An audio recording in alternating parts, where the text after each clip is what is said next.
Bismillahirrahmanirrahim. Assalamualaikum warahmatullahi wabarakatuh. Ya, sesuai dengan apa yang sudah saya pernah janjikan bahwa teori-teori kebenaran itu adalah sandarannya, rujukannya bersumber dari filsafat. Nah, mata kuliah filsafat ilmu itu saya ambil kemudian saya kompilasi menjadi satu bagian tersendiri, yaitu pembahasan tentang teori-teori kebenaran. Ada yang menyatakan bahwa apa sih kebenaran itu?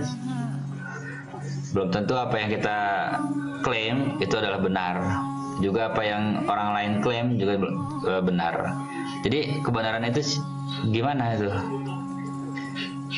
Kalau kita mencoba untuk meraih kebenaran, walaupun endingnya adalah tidak benar, Anda dapat pahala di situ. Karena apa yang Anda lakukan ada ketidaktahuan di sana. Ketika apa yang Anda sudah cari kemudian Anda tidak sampai pada poin kebenaran, maka Anda juga dapat satu pahala. Kalau Anda benar berarti Anda dapat dua pahala. Nah, itu kalau rujukannya soal pahala ya. Atau bagaimana soal Robin Hood yang ketika mereka menjarah, mencuri atau mengambil hak yang bukan miliknya kemudian dibagikan kepada orang yang membutuhkan, apa itu benar? Nah, kali ini saya akan coba untuk membahas sampai ke sana ya, sampai pada teori-teori kebenaran. Biasanya untuk sampai ke sana itu dibutuhkan pertanyaan-pertanyaan filsafat seperti pertanyaan ontologi, epistemologi, dan aksiologi. Nah, pertanyaan-pertanyaan yang sulit dijawab oleh ilmu pengetahuan itu kadangkala mampu diteruskan oleh ilmu filsafat.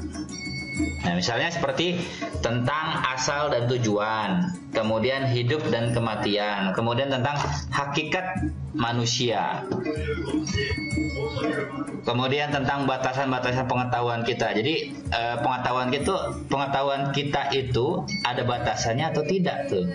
Nah, itu pertanyaan-pertanyaan filsafat yang kadang sulit untuk ditelusuri oleh ilmu pengetahuan.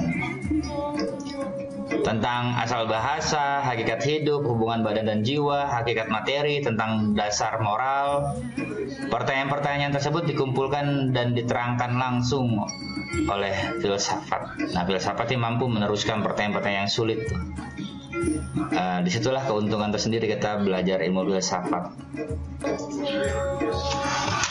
Ya, kajian filsafat itu cabangnya banyak ya. Ini ada 5 yang saya rangkum, bahwa filsafat itu mengkaji 5 cabang. Mulai dari logika. Logika itu hanya bicara soal benar, salah. Jadi logika yang mereka pakai kemudian kita terapkan itu yang benar dia atau kita. Nah, itu ya. Jadi kalau logika itu bicara soal benar dan salah. Etika itu bicara soal baik dan buruk. Nah, ini sopan santun ya, ada istiadat setempat yang bisa diterapkan itu. Kadang suatu wilayah menerapkan satu perilaku seperti ini itu baik atau tidak. Nah, itu belum tentu di tempat lain. Yang terpenting adalah kita hormati wilayah di mana kita berpijak, itu aja. Kemudian yang ketiga adalah estetika, bicara soal indah dan jelek. 4, metafisika, yaitu tentang kebenaran zat, pikiran dan kaitannya. Kelima adalah politik. Nah, ini adalah 5 cabang filsafat. Nah, kalau gitu gimana kita mempelajari filsafat? Fungsinya apa? Manfaatnya apa? Atau perannya apa?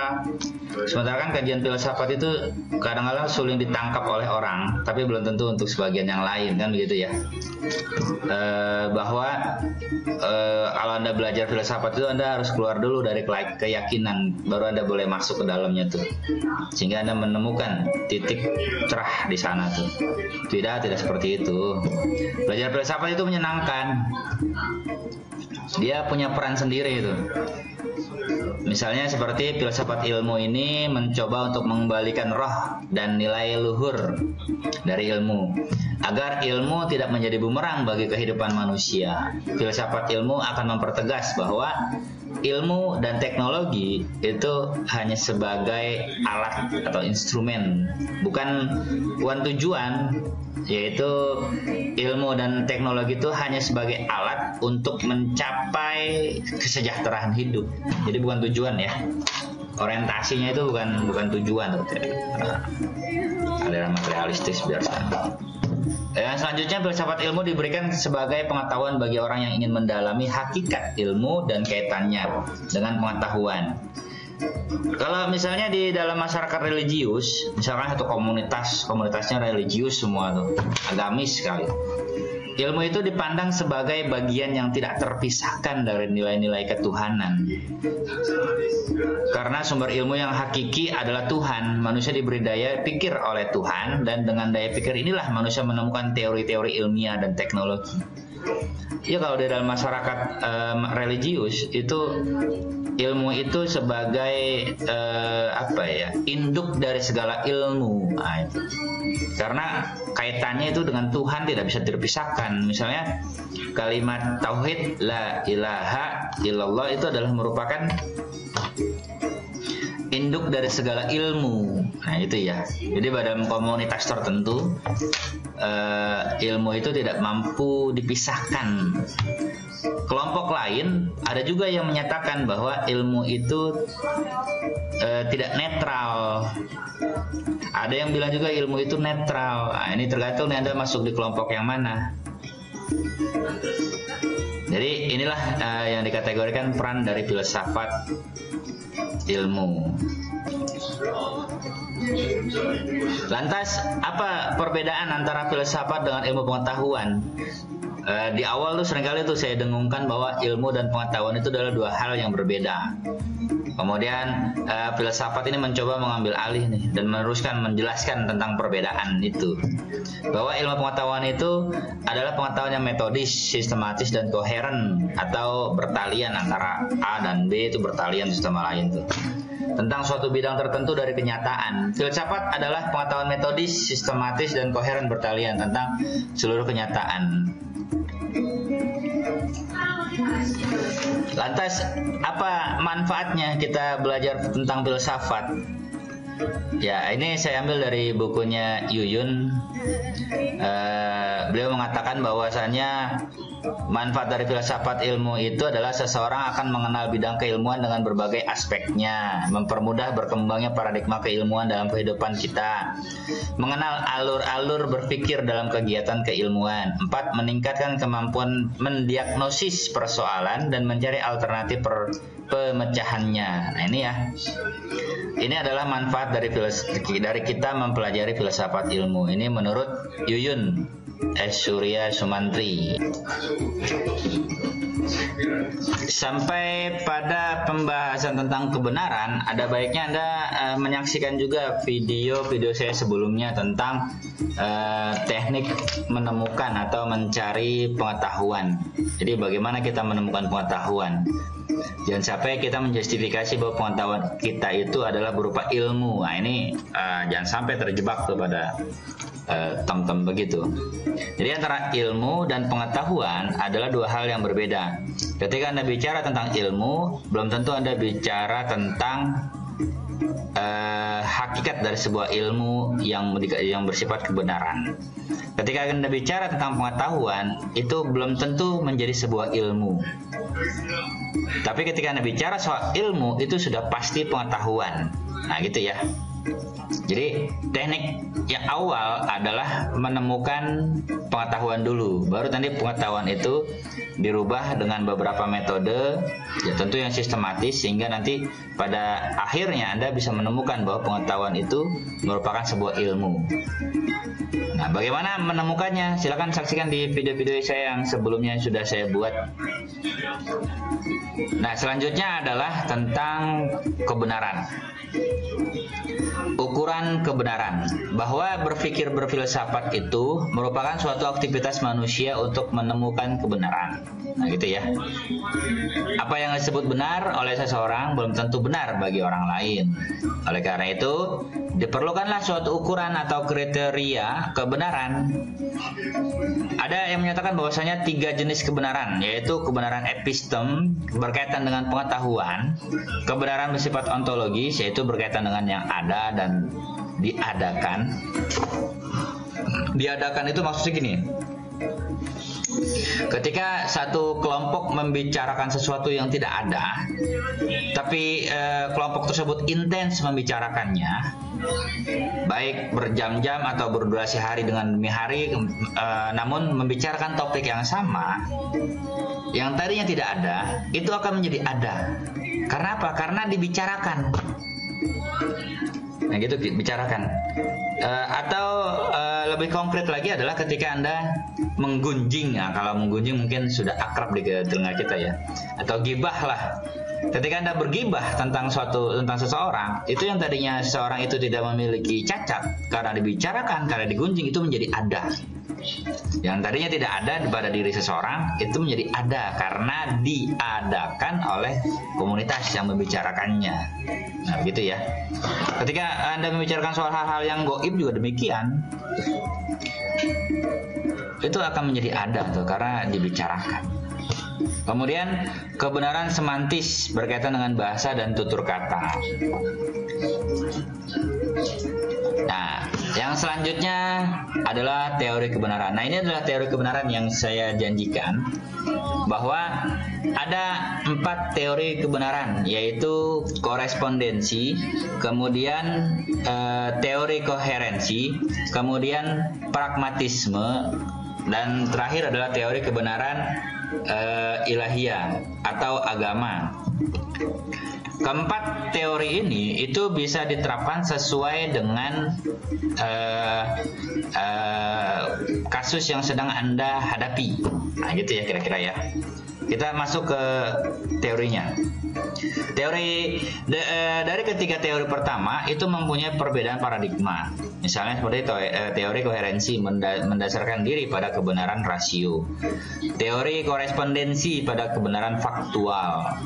Teori pragmatisme pada fungsi kegunaan kebenaran itu sendiri. Tetapi ketiganya memiliki persamaan, yaitu seluruh teori melibatkan logika, baik logika formal ataupun material, yaitu deduktif, induktif. Kemudian yang kedua melibatkan bahasa. Ketiga menggunakan pengalaman. Nah, seringkali pengalaman itu dijadikan rujukan untuk mencari suatu kebenaran. Saya tekankan ya bahwa beberapa teori itu tidak selalu benar. Dalam artian begini, dalam artian setiap kebenaran yang Anda bangun menggunakan teori ini itu tergantung dari silogisme yang Anda bangun tuh. Jika silogisme yang dibangun itu tepat, maka tepat kebenaran. Jika tidak, maka Anda akan mengalami kekeliruan dalam berpikir sehingga menghasilkan kesulitan untuk menemukan kebenaran. Ya, teori yang pertama adalah teori korespondensi. Teori korespondensi ini menerangkan bahwa kebenaran atau suatu keadaan benar itu terbukti benar jika ada kesesuaian antara arti yang dimaksud suatu pernyataan atau pendapat dengan objek yang dituju. Kebenaran adalah kesesuaian pernyataan dengan fakta yang berselaras dengan realitas, serasi juga dengan situasi yang aktual. Jadi itu dinyatakan benar tuh. Dengan demikian ada 5 unsur yang perlu diperhatikan: pernyataan, persuasi, situasi, kenyataan, putusan, kebenaran.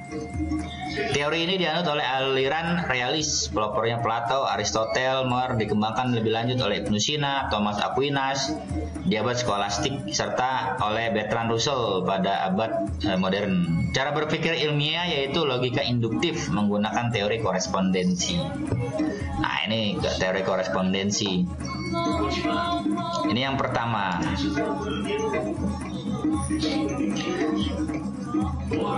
Kemudian teori yang kedua adalah teori koherensi. Teori koherensi ini menganggap suatu pernyataan benar bila di dalamnya tidak ada pertentangan. Jadi kalau misalkan Anda sedang berdebat, kemudian pada satu fase Anda buntu, kemudian tidak menyatakan pendapat, maka itu benar tuh.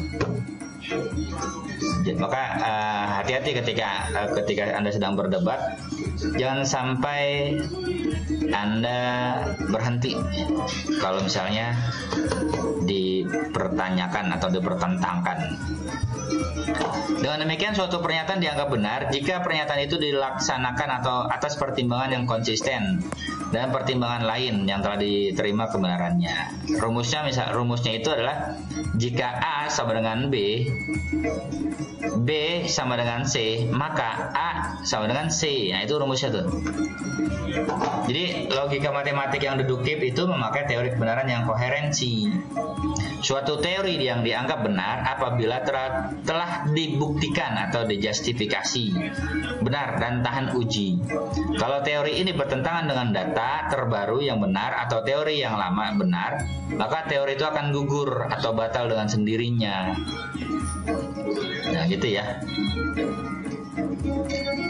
Misalnya tentang burung atau gagak putih. Apakah gagak putih itu nyata? Sementara kan kita lihat bahwasanya gagak itu warnanya hitam.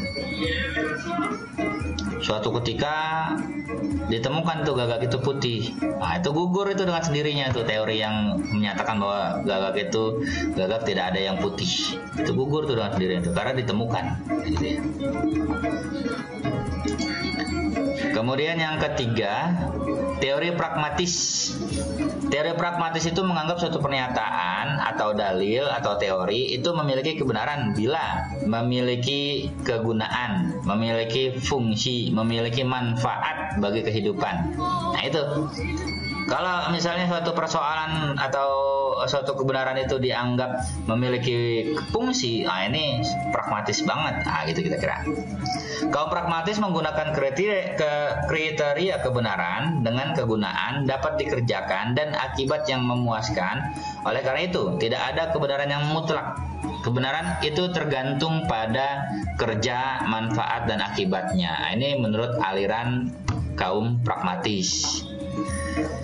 Akibat atau hasil yang memuaskan bagi kaum pragmatis adalah: 1. Sesuai dengan keinginan dan tujuan, sesuai dan teruji suatu eksperimen, ikut membantu dan mendorong perjuangan untuk tetap eksis. Nah, gitu ya, ini teori pragmatisme. Kemudian yang keempat adalah teori kebenaran menurut agama. Kalau dari ketiga kebenaran teori yang sebelumnya itu menggunakan akal, menggunakan budi, menggunakan fakta, realitas, dan kegunaan sebagai landasannya, dalam teori kebenaran agama yang digunakan adalah wahyu bersumber dari Tuhan. Ketika satu persoalan itu bertentangan dengan wahyu yang bersumber dari Tuhan, nah itu gugur tuh, tidak bisa diterima tuh. Nah, gitu ya. Maka sebagai makhluk pencari kebenaran, manusia dapat mencari dan menemukan kebenaran melalui agama. Perlu diketahui bahwa agama itu berasal dari kata a dan gama, yang artinya a tidak, gama tetap atau kacau. Jadi agama itu tidak tetap. Ketika agama itu menetap, maka ada seseorang yang menetapkannya. Nah, jadi Anda meyakini bahwa agama Anda itu adalah benar, maka Anda jalankan, Anda ikuti ajaran-ajaran agama Anda, maka Anda menjustifikasi bahwa itu benar karena bersumber dari wahyu. Wahyu itu sumber dari Tuhan. Kalau Anda punya agama tapi Anda tidak menjalankan agama Anda, maka Anda belum yakin bahwa agama Anda itu adalah benar. Nah, maka jangan sampai Anda berpindah haluan tuh dari agnostik berubah menjadi ateis. Jangan sampai kita memiliki keyakinan, saya memiliki keyakinan bahwa kita hidup itu memiliki tanggung jawab tersendiri, dan apa yang kita kerjakan pada hari ini itu dimintai pertanggungjawaban. Tidak mungkin suatu perilaku atau perbuatan itu tidak dimintai pertanggungjawaban, itu tidak mungkin. Anda mengajukan proposal penelitian, Anda harus bertanggung jawab atas apa yang Anda kerjakan. Nah itu ya. Jadi agama itu akan tetap bila seseorang menjalankan agamanya. Dengan demikian, suatu dianggap benar bila sesuai dengan koheren dan dengan ajaran agama. Agama dengan kitab suci dan hadisnya dapat memberikan jawaban atas segala persoalan manusia termasuk kebenaran. Mengapa ada hadis? Hadis ini adalah pernyataan dan perbuatan yang dilakukan oleh Nabi. Juga pernah dilakukan oleh sahabatnya, sahabatnya, dan sahabatnya. 3 generasi inilah yang kemudian dijadikan rujukan bahwa apa yang mereka lakukan itu sejatinya murni. Jadi ada pengetahuan yang dijaga baik-baik oleh 3 generasi tersebut. Jadi tidak tercampur lah dengan orang dengan masyarakat kekinian. Ada yang menjaga tradisi itu. Nah, oleh karena itu, ketika Anda bicara soal kebenaran yang bersumber pada agama, lihat dulu agamanya siapa. Lihat dulu agamanya apa. Kemudian baru pelakunya. Tapi jangan sekali-kali melihat kualitas agama berdasarkan dari pemeluknya. Nah, ini bahaya. Mengapa demikian? Kalau misalnya kita melihat kualitas agama berdasarkan dari pemeluknya, itu bisa berantakan, bisa kacau. Contoh misalnya beberapa tahun lalu terjadi penggusuran. Nah, kita tahu ya bahwasanya setiap penggusuran itu pasti dapat kompensasi itu. Kompensasi. Kemudian dari kompensasi itu orang yang digusur dapat uang tuh. Dapat uang 1 meter itu kisaran 30 juta. Dia punya 30 meter. Nah, itu dikalian aja tuh berapa juta dia dapat tuh. Dari uang yang banyak itu, kemudian ia tanya, ini uang buat apa ini? Karena kan belum pernah dapat uang sebanyak itu, dia bingung tuh mau ngapain tuh. Akhirnya ditanya tuh ke orang-orang.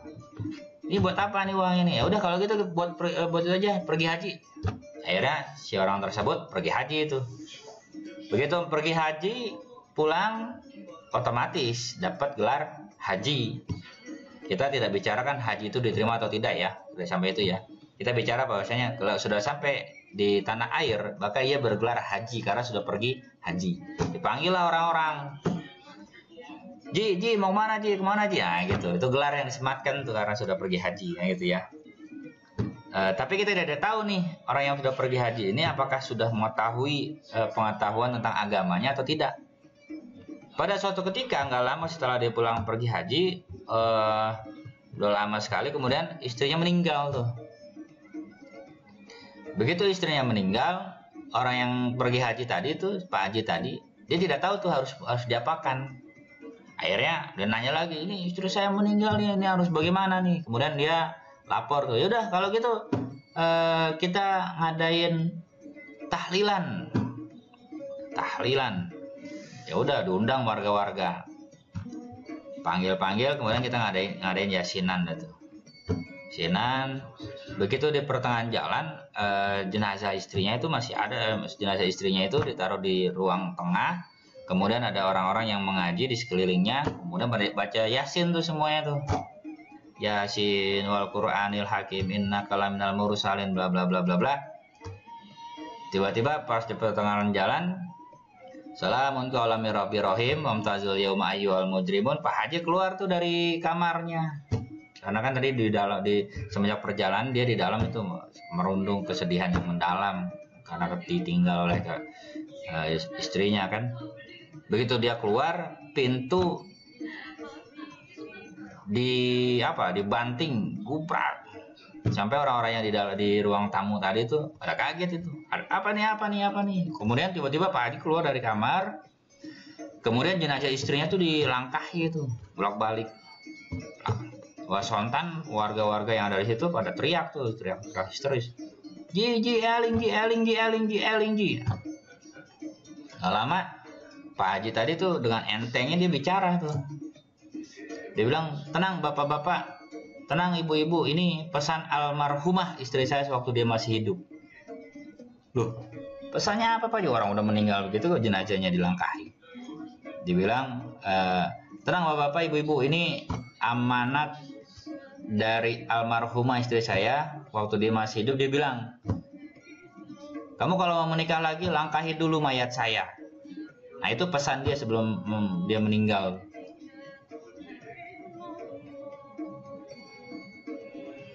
Nah jadi begitu ya. Itu adalah contoh tuh. Contoh, Anda jangan melihat kualitas agama berdasarkan dari pemeluknya. Kalau Anda melihat kualitas agama berdasarkan dari pemeluknya, contoh Pak Haji tadi itu, bisa berantakan ini. Kalau melihat kualitas agama berdasarkan dari pemeluknya, bisa acak-acakan ini. Satu sama lain saling sikut-sikut. Wah, jangan sampai. Tetap berpedoman pada keyakinan masing-masing. Jadi sumber teori kebenaran ini adalah keyakinan. Sebelum Anda yakin, Anda harus percaya dulu. Percaya, kemudian dijalankan, kemudian timbullah rasa yakin.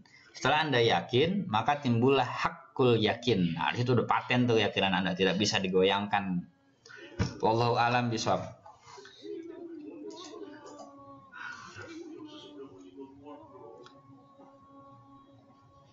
Ya, sampai di sini teori-teori kebenaran yang bisa sedikit saya sampaikan.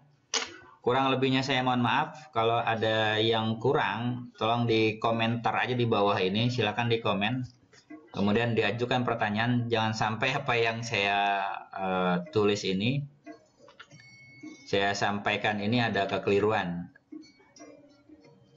Billahi taufiq wal hidayah. Wassalamualaikum warahmatullahi wabarakatuh.